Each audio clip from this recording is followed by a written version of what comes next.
किसी ने इमाम हसन से पूछा था, आपके अंदर सखावत बड़ी है, आप बड़ी सखावत करते हैं? तो इमाम हसन कहने लगे, नाना सखावत करने वाला, नानी सखावत करने वाली। पर मानने लगे, मैंने सारी जिंदगी सखावत ही देखी है, तो सखावत ना करूं तो और क्या करूं? माँ सखावत करने वाली, बाप सखावत करने वाला, मैंने सखावत ही तो देखी है। दूसरों के बच्चों से प्यार करें। और याद रखें, मेरे रसूल करीम सैयद आलम सल्लल्लाहु अलैहि वसल्लम के जो शहजादे थे, वो हाजी थे, नमाजी थे, इबादत गुजार, रोने वाले थे, वो सूफी थे, वो मैदान के भी बहादुर थे, दलेर थे, डटना भी जानते। लेकिन जब यजीद आया है तो मैदान में सबसे पहले जो खड़ा हुआ वो मेरे रसूलुल्लाह का खानदान ही खड़ा हुआ है।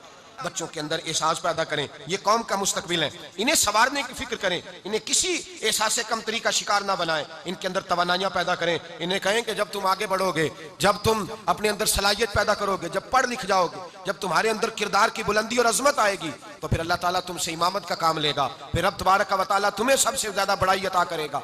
बच्चों के अंदर खुददारी पैदा करें, इज्जत नफ्स पैदा करें।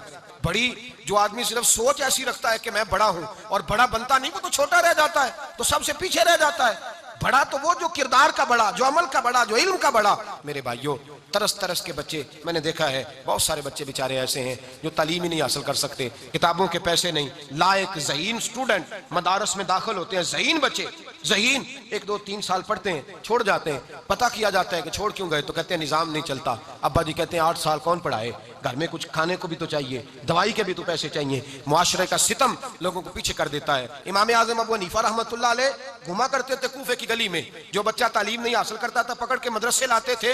उसकी अम्मा कहती थी कि मैं नहीं ये काम कर सकती, मैं गरीब हूं, तो आप फरमाया करते थे मैं तेरे घर का खर्चा दूंगा, तू बच्चे को पढ़ने दे।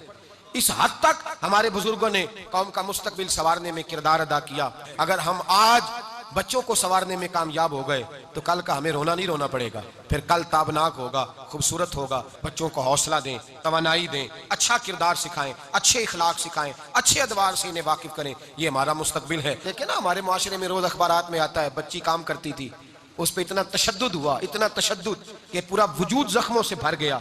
ये कोई दरिंदों का मुआशरा तो नहीं ना, यहाँ इंसान बसते हैं। लेकिन लोग जब हाथ उठाते हैं तो ये सोच भूल जाते हैं कि आज अल्लाह तबारक व तआला ने इसे महकूम बनाया है, तो कल अल्लाह इसे हाकिम भी बनाएगा। जब गरीब अल्लाह की बारगाह में पहुंचेंगे तो सबसे ज्यादा ताकतवर गरीब लोग हों।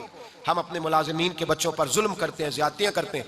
हजरत शेख शहाबुद्दीन सोहरवर्दी फरमाते हैं, अगर तू चाहता है ना तेरे बच्चों पर अल्लाह रहम करे, तो दूसरों के बच्चों से मोहब्बत शुरू कर दे, दूसरों के बच्चों से प्यार शुरू कर दे, अल्लाह तेरे बच्चों पर रहम करेगा।